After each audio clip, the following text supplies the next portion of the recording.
Hey, want to hear the most annoying sound in the world?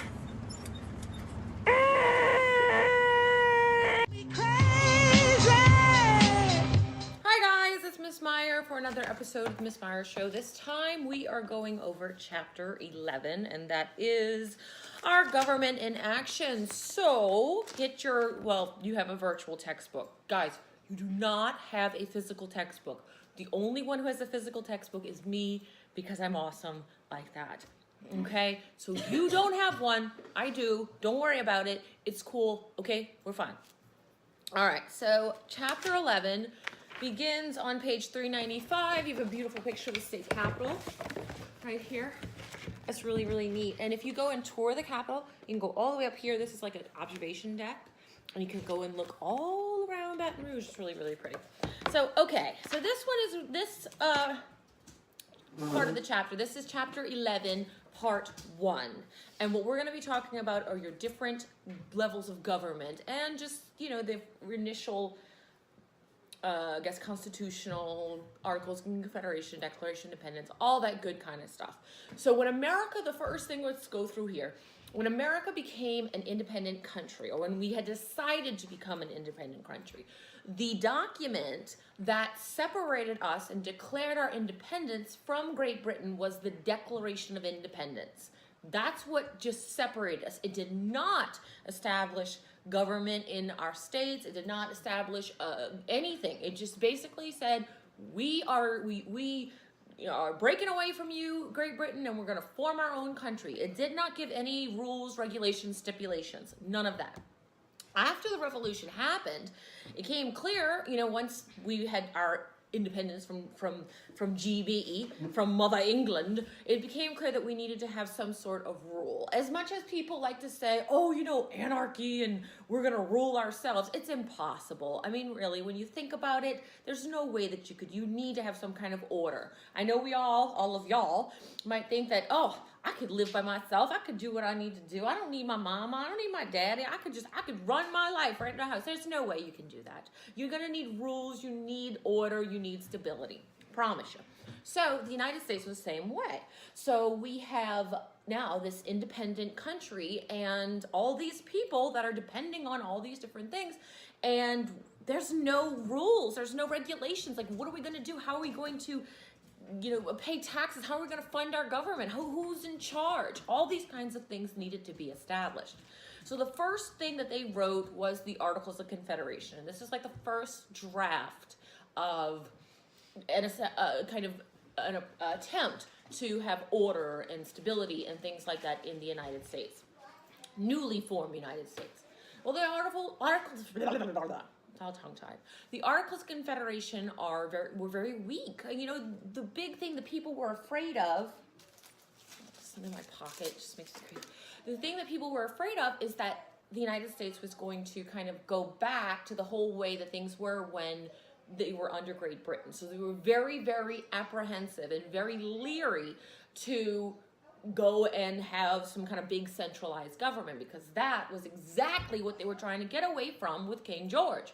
So now they're coming, you know, to form this country, and they're like, hey, we don't want a big central government. That's just what we fought against. We don't want somebody in charge telling everybody what to do. We are an independent, we are revolutionaries. So that was the big issue. So the Articles of Confederation were very weak. It did not establish a strong central government. It really did very little at all. It didn't establish one currency. It didn't establish a military. It didn't establish how they were going to pay for things. All of that was up in the air with the Articles of Confederation. They had no, you know, they just were kind of, you know, like, I don't know, they were just silly. It was just rules that didn't even make sense and that no one was making them follow. Kind of like the rules that I put in place for my children. I tell them to do things, but when they don't do them, I just go like, whatever, go ahead, I don't care. So, of course, no one follows them. And then when I get all angry, and I'm like, why doesn't anybody listen to me? It's my own fault, really.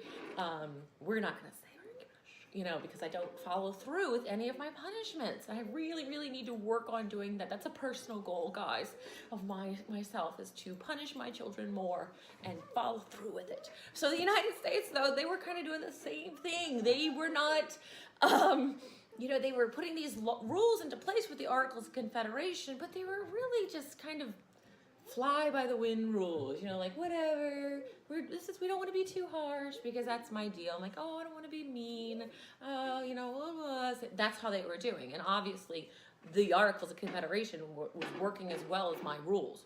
Okay. In fact, there's a big old list behind my pantry door. It says chores. No one follows them.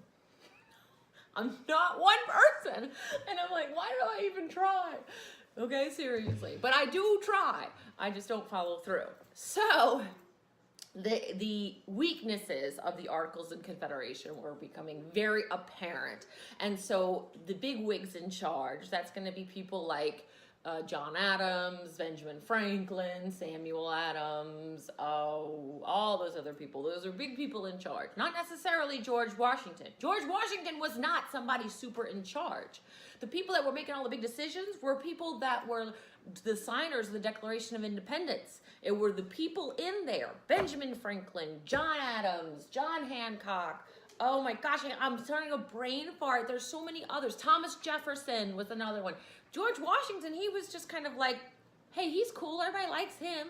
Everybody likes George. Let's make him the commander-in-chief. He wasn't like some big person making all these big major decisions. He really wasn't.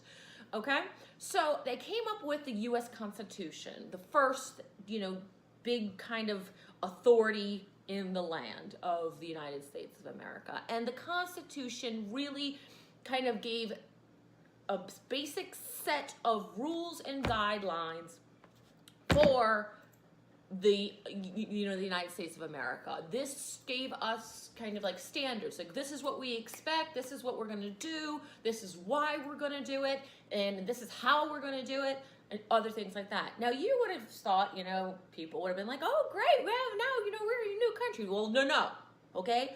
No matter what you do, you will always have someone who is thinking you're terrible, okay? I promise you. No matter, you can do the most amazing thing in the world, and you will still have some detractors that will say, that's a terrible idea. Well, you had a lot of people in the United States that were saying that because they were very fearful of a centralized government. And having a unified set of standards and rules and things like that was like saying, okay, here's our centralized government and this is what we're all going to do. And people were really, really scared of that. Really scared of that. Okay? And so they were like, no, I don't want to, no, please, no. Kind of like that, I don't like, I'm a very big fear of fish. I'm like, no, seriously, I'm crazily afraid of fish and frogs. They are the biggest fear of my life.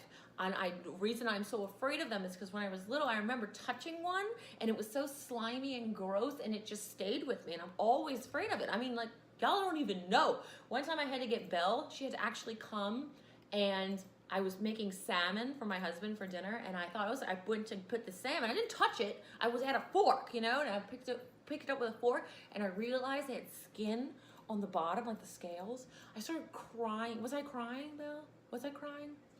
I don't know, but I was freaking out. I was like, I can't believe. She had to come and take it and put it in the pan because I was so just like, ugh. You're a whiny baby. She said I'm a whiny baby, but whatever. And one time when she was like 2, not even 2, I'll tell you a story and then we'll go back. Okay. So one time when Belle was like 2, she wasn't even, like I said, she wasn't even 2. She was just probably like 18 months old. So we were living in Chalmette, living in New Orleans, and we had a screen door. So we had like the regular door and then the screen door. So we had come back from doing something, I don't know what. And this was in Texas? No, this was in New Orleans. Did you just not hear me? I said New Orleans. She's way across from me, so she hears me. So we were in New Orleans. We came back from doing something, and there was a big screen door.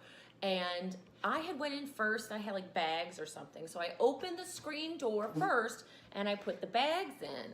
And then when I went to go get her and pull her in, I noticed there was a frog on the outside of the screen door where she was. So I jumped inside and I closed the door and I said, just stay there. Daddy's gonna come let you in a second. And I left my poor baby. I mean, I was standing there the whole time, but I was like, Larry, come let her in. So I was so afraid of the frog.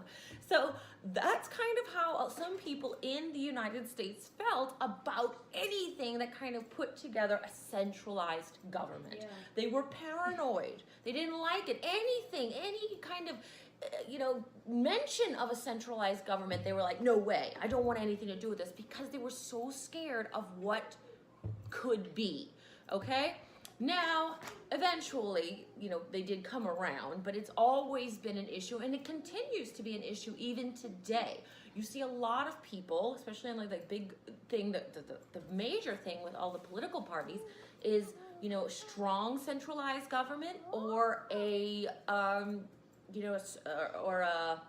more states' rights and states' kinds of issues. And that's always kind of like an issue. Should this be left up to the states, or should this be something that the central government, decides? That was the big thing with the Civil War. It was, initially, it was not about slavery. It was about states' rights and, letting the states decide what they wanted to do. Okay? So eventually, though, it did come together, and they were able to figure out one that worked for them. Next, we're going to talk about the Bill of Rights. Now, your Bill of... She's so cute. Okay. Go. Get out. Bye. Stop. Go play. Anyway, this is what happens when I do these in the main living area. So anyway, the Bill of Rights are your basic first 10 amendments to the Constitution. And those are the ones that everybody really knows. Although, I bet a lot of people don't know a lot of them. Your First Amendment is your freedom of speech, your freedom of press, your freedom of assembly, your freedom of worship. They know that your basically your basic rights are your First Amendment. And then the Second Amendment is your right to bear arms. Your Third Amendment protects you against soldiers coming into your house, because it used to be during the Revolution, the colonists would have to house soldiers. So you would be at your house, and here would come like a bunch of soldiers and come and stay at your house, sleep in your bed, eat your food, do all this other kind of stuff. So the Third Amendment says, nope, you can't, we're not going to allow that. The Fourth Amendment protects against unreasonable searches and seizures. It does not protect against mothers who go into children's rooms to look for incriminating evidence, okay? Your searches and seizures does not apply until you're 18 years old and out of your mother's house. So don't try and tell your mama, oh, I'm protected against by the Fourth Amendment, because you're not. I'm protected against the Fourth Amendment. She's not, trust me. So, all right. Fifth Amendment, it's you are free to have you have the right to remain silent. Anything you say can and will be used against you in the court of law. You have the right to an attorney. If you cannot afford an attorney, one will be appointed to you. I've never been to jail, but the reason that I know this for word, like verbatim, is because my favorite show now on TV, and y'all know I hate TV, but the only show that I will willingly watch and semi-enjoy is Live PD. I love it. I mean, it's pretty good. I love it. I'm like, it's time for Live PD! Like, put it on. So that's why I know it verbatim, not because I've ever had any kind of problems with the law, because I've never had that. All right, Sixth Amendment is your right to a speedy trial. Your Seventh Amendment is your right for a trial by jury. Your Eighth Amendment is a protection against excessive bail, excessive fines, and cruel and unusual punishment. Once again, this does not apply to you if your mother is asking you to go and clean the bathtub. That is not a cruel and unusual punishment. And even if it were, it is not applicable to you until you are 18 and out of my house. Okay, so cleaning the litter box, cleaning the tub, watching your sister, giving her a bath, those are all kinds of things that are not cruel and unusual punishment. Okay. All right, so you seem to be guilty. Did I say your name? Yes. Did I say you? Yes. You're over there, you're complaining, so it seems to me as you have a guilty 'Cause you're conscience. saying I'm not this talking is about a you. All right, anyway, so the Ninth Amendment says that any rights not specifically mentioned in the Constitution still belong to the people. So that's giving the states kind of more a right to make decisions. So saying if this is not listed, if we're not saying it in the Constitution, you have that right. So it's not saying in this Constitution, it's saying, doesn't say anything about amount of days in school. So, there's nothing in the Constitution that says that you can't go to school 7 days a week. So it will not be unconstitutional if for some reason Louisiana decides on year-long schools, because there's nothing in the Constitution about that. So That's the Ninth Amendment. And the 10th Amendment says the powers not granted, Vivian, powers not granted to the federal government in the Constitution belong to the states or to the people. Remember that. It may or may not be on your test. All right, so let's talk about popular sovereignty and representative democracy. Popular sovereignty basically means the will of the people, the majority of the people. That's what they want. So, for example, if I were to say to my kids, okay, I'm going to go cook for dinner. What does everybody want? We'll take a consensus. And if they all say, or most of them say, hey, Mom, we want, this, or we want you to cook that, well, I would do it if it's popular sovereignty. In my house, when I say, what do you want me to cook for dinner? They say, please, can we order out? And we still get $7. Because I'm such a bad cook, and I hate doing it. And I make it known. So when I'm like, I have to cook something, I get really angry, and they throw pots and pans around. So yeah, if I say, okay, it's popular sovereignty, what do you guys want me to cook? They're like, can we order pizza? Nobody wants my food, which is kind of makes me feel very bad sometimes. But some of the stuff I wouldn't want to eat either. No, we're not getting Chinese tonight. Y'all just ordered pizza last night. I wasn't We're here not. for that. You were too. Anyway. Representative democracy is what we have in the United States. A lot of people are confused about this, okay? This is just one more area that I'm more intelligent than my husband in, and is like part of our nightly battle over who's smarter. There is a representative democracy and a direct democracy. We are a representative democracy. A direct democracy would mean that every single thing that they put on the ballot for the legislative branch, or every new decision or new law or new bylaw or new everything, we as the American people would vote for it. That's what a direct democracy is. It means that you're voting for everything. Well, if we were to do that, we would be voting every day, all day. I mean, it would be a constant ballot box, or whatever, constant. I mean, and that's just not feasible, okay? Because every day senators are voting on things, and House members are voting on things, and school board members, and city councils, and mayors, and judges, and all that stuff. So if we were to vote on every single thing that went on in this country, we would be voting constantly. And I don't know about you, but I've got a lot more, oh my gosh, so sorry, a lot better things to do with my time than spend in the ballot box, okay? Now, what we have decided to do in this country is called a representative democracy. And that means that as Americans, we elect people to represent us. So that's why when you see like a race for president, the presidential nominations and all these kind of things, they're promising you the world because they want you to vote for them, because they are, charged with speaking on your behalf. So they are going to vote for you. So when you make a decision and you cast your vote for an individual or for anything, you're casting your vote for that person to make a decision for you. So when you go and you're casting a vote for, I don't know, let's just say House of Representatives, you're cast for your area. You are casting a vote for a person to go to the Louisiana House of Representatives and vote for your area. That's what it is, and that's called a representative democracy, okay? Not direct. All right. Okay, now we're going to talk about the separation of powers. It's very simple. We're just going to go over it very briefly, and then we're going to be done, because I'm already done. It's like 18 minutes. So, we've got 3 different branches of government. It's called the separation of powers. We've got the executive, the legislative, and the judicial. And the reason that we do this, the reason that we separate the powers, was once again because we were very, very fearful of having a strong centralized government. We wanted one branch not to be more powerful than the other. So they came up with a separation of branches. It's just like, the 3 different houses, okay? And they're all equal. One branch is not more powerful than the other. They are all equal. And they check each other, which I'm going to go over in class because it's really confusing. and I need to be able to speak to you and show you diagrams. So I'm going to put in a little video about it at the end of this video, but we're also going to go over it in class. We're going to have some breakout room activity with it as well. So these are your three branches. I know it's really difficult to see, but you can pull it up in your own textbook, and it's page 403.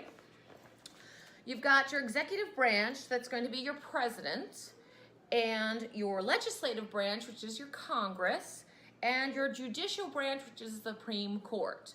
Now, legislative branch is bicameral. That means two houses, because in the legislative branch is where we have the House of Representatives and the Senate. So there are two houses enclosed in this one branch, so we call it bicameral. So each branch, as you can see with the little lines going right here, they all check each other to make sure that one branch is not more powerful than the other. So if you look over here, and there's a diagram that goes over it a little bit better. We're gonna pull this up some. Ooh! Oh, is this back? Is this backwards? I don't think so. Hold on. All right, so we see like the executive branch, I can't even read that. So this is what you're going to be seeing. So you see how each single one, checks the other. They all have checks the way that they're making sure that one branch is not more powerful than the other. And each one does this continually, and they all do this all the time. So that's what checks and balances means. And it's just different ways they check each other. Okay, what are the differences in the bicameral house of the legislative branch? We have the House of Representatives and we have the Senate. I'm sorry, I'm watching Bella. She's making weird facial noises, but I thought she was mimicking me, but she's obviously listening to something on her headphones, because she's like,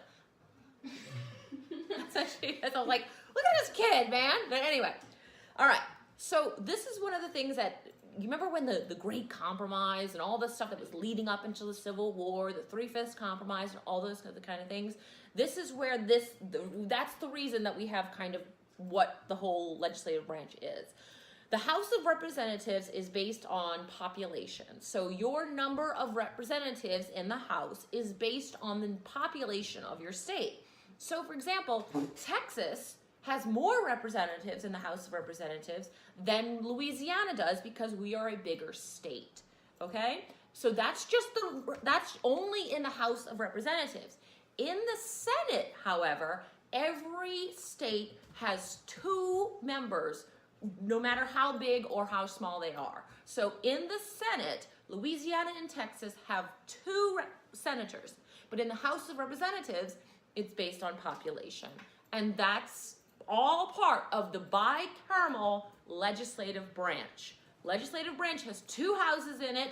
One's the Senate, one's the House of Representatives. So think about it like, wait, 2-1-1. It's like when you go to the airport, I never understand it. It's like 4-3-1 or something like that, or 4. I don't understand it, but it's like, remember 3-2-3-3-1 or whatever. I don't get it, and I'm probably confusing you, but oh well, you're in my class, you know how I am.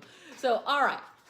Lastly, we're going to go over the Electoral College, which most people don't understand ever. And it's very difficult. It's not really difficult to understand, but it's difficult to comprehend. So, the Electoral College, what is how we elect our president, basically. It is extremely controversial. It has many people that think it's a terrible idea and want to do away with it.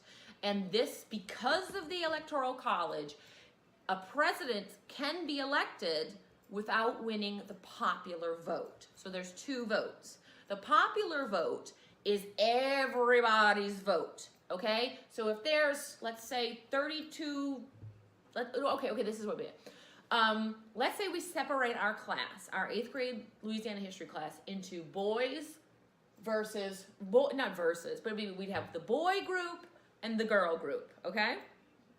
Now, we're voting on, let's just say, ice cream flavors. So the boys would vote on their favorite ice cream flavor, and the girls would vote on the same ice cream flavors. So the Electoral College would mean that there would be one vote for the boys and 1 vote for the girls based on the majority. So if the boy group voted, let's say, for chocolate chip, the majority of them voted for chocolate chip, the boy group would get 1 chocolate chip vote. It didn't matter if you had people that were voting for mint or chocolate or strawberry or the Mardi Gras one that we don't get here in Texas, which I'm so bummed about. It didn't matter because it only went by the majority. So since the majority wanted chocolate chip, the boys get 1 chocolate chip vote. Well, if the girls, their majority was, let's say, Neapolitan, they would get 1 vote for Neapolitan. It didn't matter what everybody said. It just went the consensus, the majority, the popular sovereignty. And that's what the Electoral College does.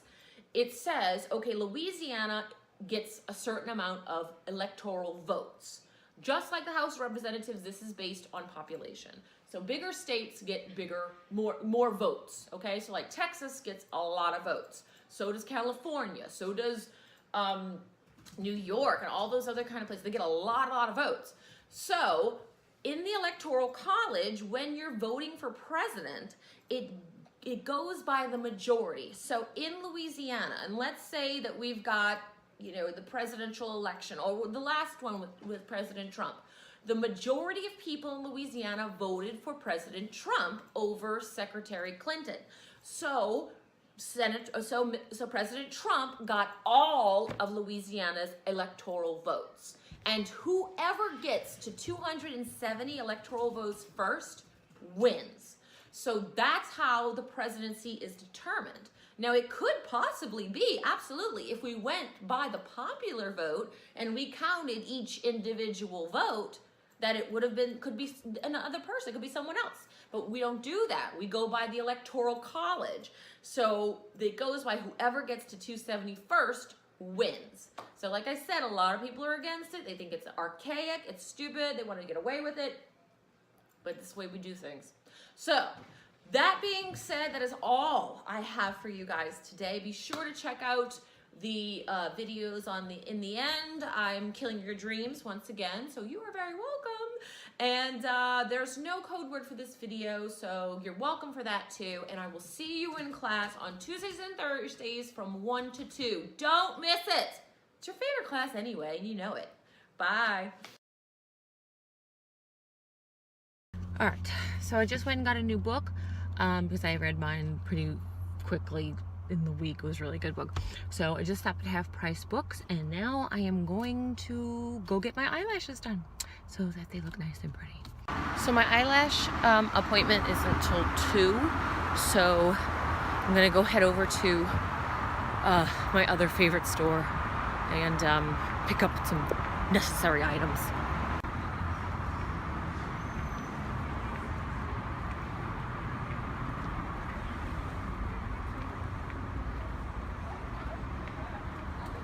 And I smell like pizza or something outside, and it smells really, really good. Because I haven't eaten lunch yet, and I'm really hungry.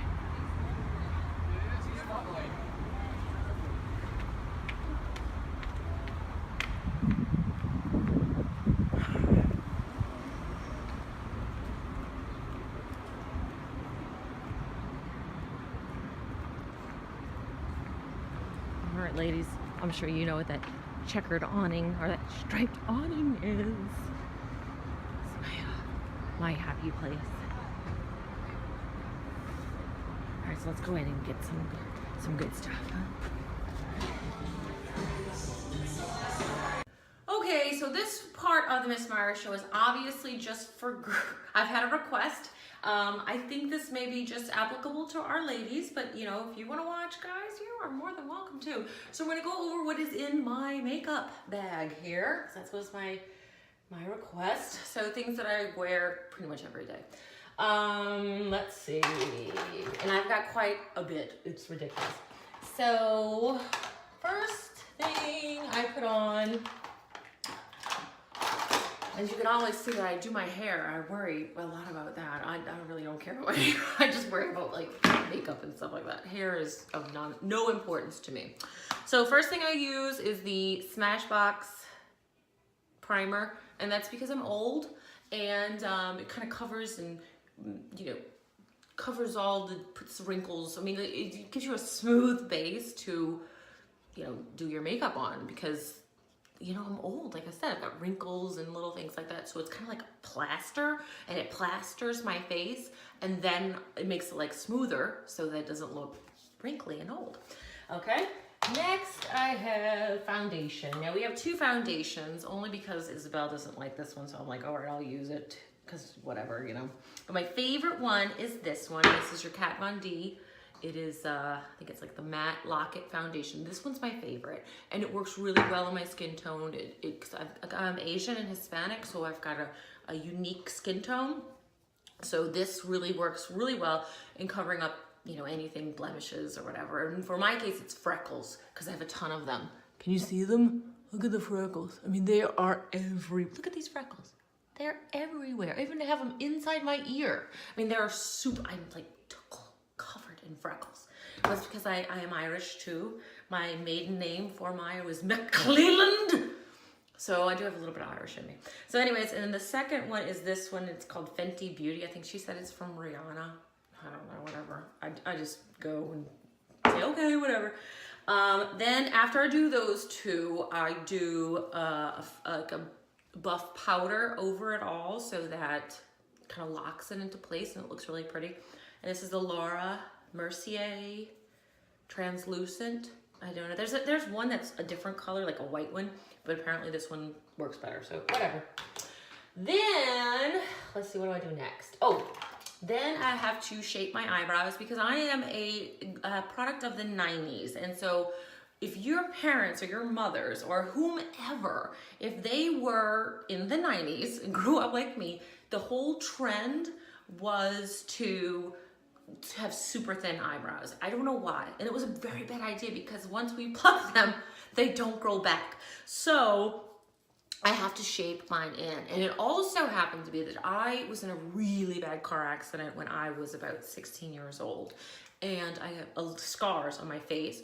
And so I'm this big scar tissue. And so like that's like a big scar. And there's no eyebrow pretty much. It's like big scar. So I have to draw it in. And so I have 2 pencils. They're both from Anastasia. She's my favorite brow person. It's not the Princess Anastasia. This is just Anastasia, the makeup person. So this one I kind of use to define, and then I use this one, which is your mechanical pencil. You see that? This one, I don't know why I've seen people do this in videos, because I learned how to do my eyebrows watching a YouTube video. Okay, so this one defines this. Sorry. This one defines, this one fills in. And then I do that. Then I highlight my inner brow, which is basically, I think it's like right here. I highlight it and I make that pop out a little bit more.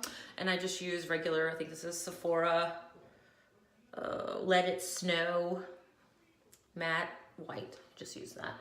Eyeshadow, I use the Naked 3 palette. Belle has the other one upstairs, which is the nice one, but I don't really care. So I just use this one. It doesn't matter. I just use a taupe, I think, for the top. Which one is it? Oh gosh.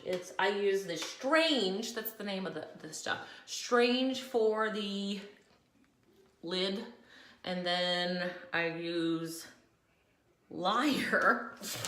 Strange Liar for the crease. Whatever works, right? Okay. So we do that, and then I draw on my cat eye. I always wear cat eye eyeliner, and I've done it forever. Even before it became popular with whatever kind of people are around, I was doing it, okay? So I like this one the best out of all of them. And I've tried a ton. I mean, I even had an Yves Saint Laurent one, and I like that one, this one even better. So what you'll do is the way I do it, if I feel like I'm teaching you. You just take your eye, as you see, oh no. So you take your eye, you start here, and you go all the way, make a little triangle at the end, and you fill it all in. And then you go to the bottom and you do the same thing. I'm telling you, it's simple. I don't encourage everybody to like go out and make massive cat eye. Your parents will be like, Miss Meyer, what are you doing? You're teaching my kid how to do all this makeup. No, but for me, this is what I like to do, and I do this every day. Except, no, I lie. I don't do it every day. I do it every time that I am going to go out in public, because I know that when I'm teaching you, I am not dressed up at all. So I'm like, I love it. I can do it like lickety split too. Now, my favorite, I get false eyelashes. They're called eyelash extensions, and I get them put on every 2 weeks. So my eyelashes, as you can see, they're like you can see. You see how big they are? My top ones are not real. They're extensions on top of my original ones. So my original eyelash is still there, but the extension just makes it even longer. And my favorite mascara, I don't care. I don't care what they've got or what they say or whatever. This is the best mascara that has ever been invented. And you get it at like CVS or Walmart or Target. It's like $4. Best on the market, really. Because my bottom lash, I'm a marvel of science, because my top lashes aren't big at all. My bottom lashes are like massive. So I use those on my bottom lashes, and then I use it also on top of my extensions. Sometimes they tell you not to do that, but I've been doing it forever, so it works. Then last but not least, no, it's not last, whatever. But anyways, then I have 2 blushes. They're both from Tarte. They're my favorite. And sometimes I like to wear the pink one and be pinky, but most of the time I really like this one. And this one's called Party. So I like this one. And I just put it on the apples of my cheeks. So when you smile, see? And on my nose and my forehead and on my chin, and that's it, because I don't know how to contour. Despite that I've bought so many contour products, I don't know how to do it, so I just contour kind of with blush, because I do have high cheekbones, so I use the blush. Then I line my lips. I do that first. And then I choose a lipstick color. So I've got this one. I really like this one for natural colors. And this is Sephora. What's the color? It doesn't say. It may say, I just don't know where. Rouge. That's all it says.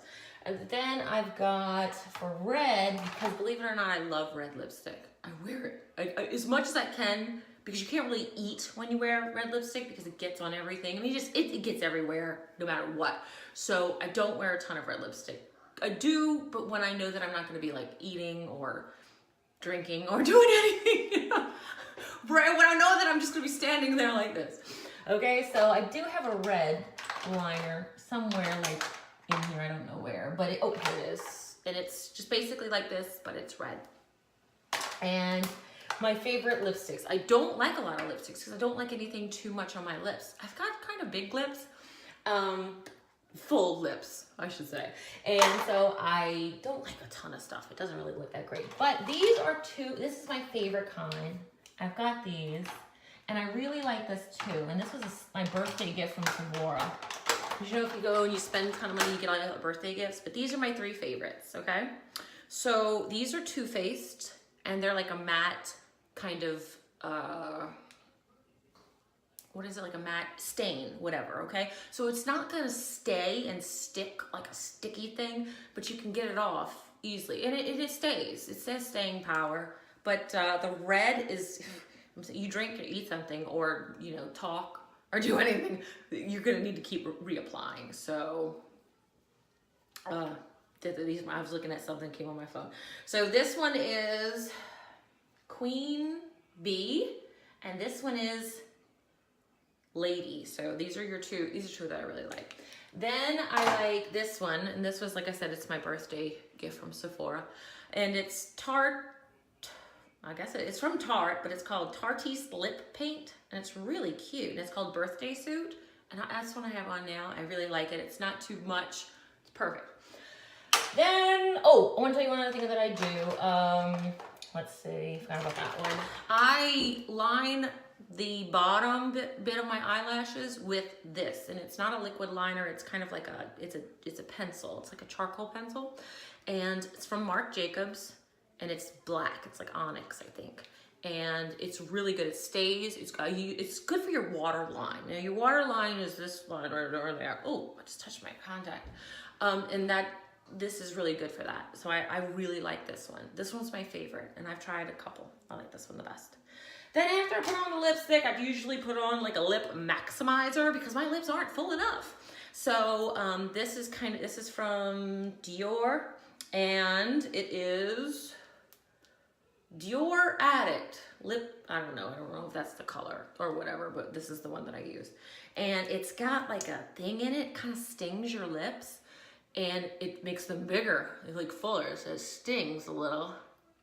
Not too much now. I mean, I've been using it for a while, but it's supposed to like pump out your lips. Whatever, I don't know. If it works, whatever. I just like the color. It's like a cute, pretty pink, so I do like that. And then the final thing is the finishing spray. Because ladies, you know, or gentlemen, anybody who's wearing makeup, you know that your makeup starts to kind of fade, especially if we're outside. You know, you're in Louisiana. We've got the severe heat and humidity, so our makeup can kind of melt.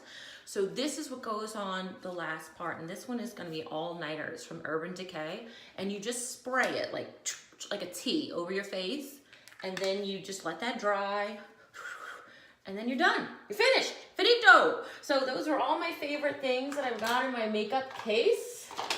Oh, I don't see anything else really in here that I haven't gone over. Things, I don't know. Everything else that I've showed you everything I use. Belle comes in here and raids it a lot. I have to go up and like I don't go upstairs. I just go to the bottom of the stairs. And I say, Isabel, bring me back my foundation. And she does. So that's all I've got. I hope you enjoyed it. That is my makeup little case over there. And that's it. Bye. I switched the thing.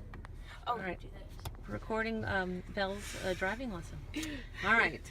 And then Keep your seatbelt on. Check your mirrors. Make sure. I'm checking checking my your mirrors mirrors. Oh. already. Dang. Oh, you're telling me to check No, my I'm mirrors. You know what, Mom? I don't appreciate it. All right.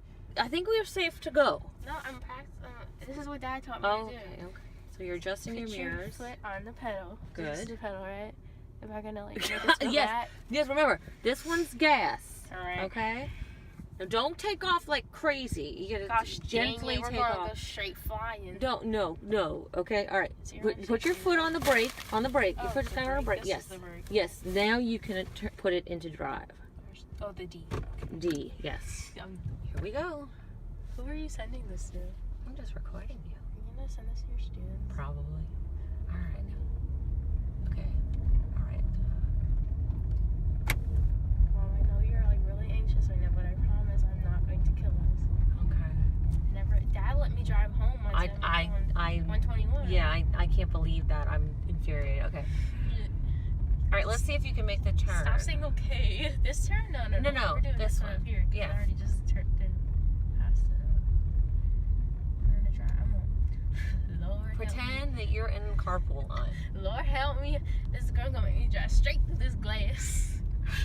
No, do not. I'm ready to take Don't channel Medea. All right. I'm about to take the K and the B off this K. Oh, goodness. Okay, good. I know I'm good. All right, let's see how. Okay, but you're gonna have to. Okay, this is a good example because you're gonna have to turn around to pull out. All right. Now you're gonna have to back up and turn the car around. Oh, you can just do this. Yeah, well, let's pretend you can't do that. You need to learn how to back up. Then you can't do that. You can't do this in like lots of traffic. Imagine if there are cars on here. You can't just. There isn't. Yeah, but the purpose of you is you learn how to back up.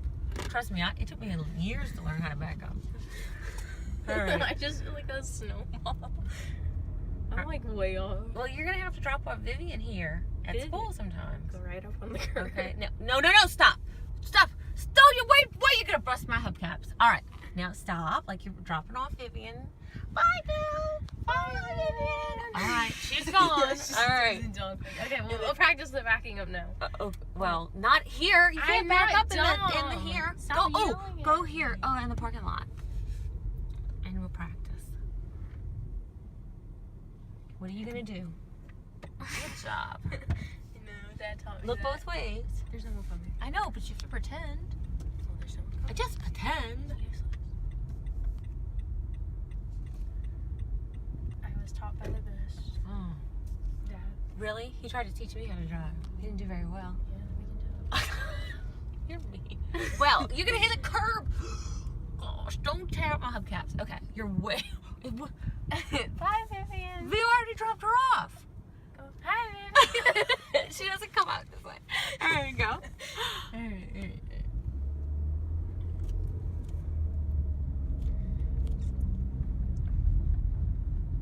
Don't fear. I know what I'm doing. Okay.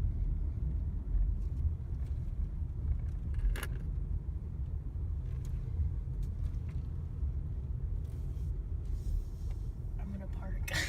Well, you're hitting all these cars. All these cars are here. You just ran in. All right, pull into a parking spot. They won't know if I run away. Well, don't do that. That's hit and run. Okay, so Did I make it? let me see. How do I- Wait, how do- keep wait, put your hold foot on. on the brake. Brake. Hold Brake. Flora's Public Drive is next. Okay, let's go. Let's go. Flora goes around the first corner correctly, but then things start falling apart. Now Okay. you're basically stopped at a green light, so Flora doesn't communicate with other drivers. okay. Did you signal in when you changed lanes? No. She doesn't know which lane she's in. So if you're going to turn left, which lane should you be in? Left lane. So do you know that you're not in the left lane?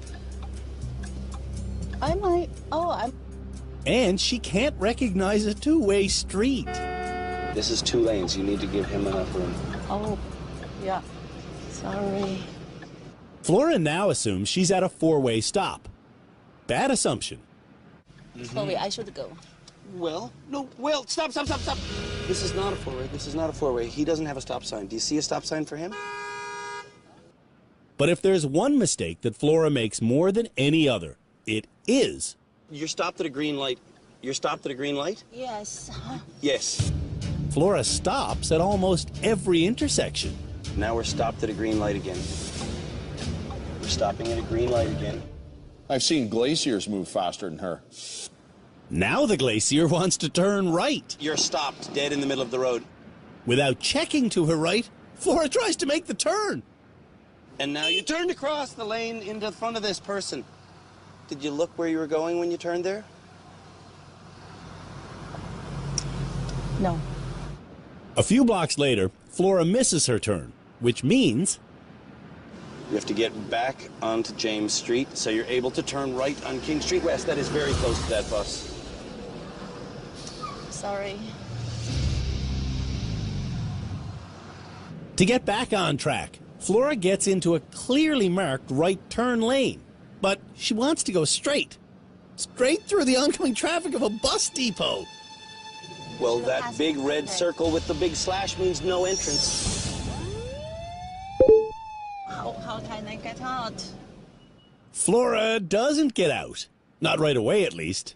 But after 30 seconds, she does manage to get turned 90 degrees, and she drives along the crosswalk.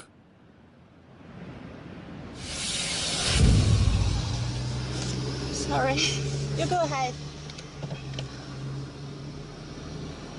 Okay. A few minutes later, Flora wants to turn right, but Can I turn? No. she thinks this arrow on a real estate sign indicates a one-way street. One way. A few minutes after that, Flora misunderstands another sign. Where are you going? You have a red light. Change right. You see that sign right in front of you? Yeah. What does that sign say? Both these signs say you can't turn right on a red light. We're right in the middle of the crosswalk. Don't I'm move. sorry. Don't move. Just wait a minute. You know what I can't stand? I can't stand it when people drive on the wrong side of the road, which is what Flora's doing now. Okay. So do you see that yellow line there? This means that you're in the oncoming traffic lane. Right. That car is facing you Oh my because you're God. in his lane. Oh my God is correct. I'm really not looking forward to being on the highway with Flora. That's a red light. You're going right in through an intersection in the middle of a red light. I'm the worst driver.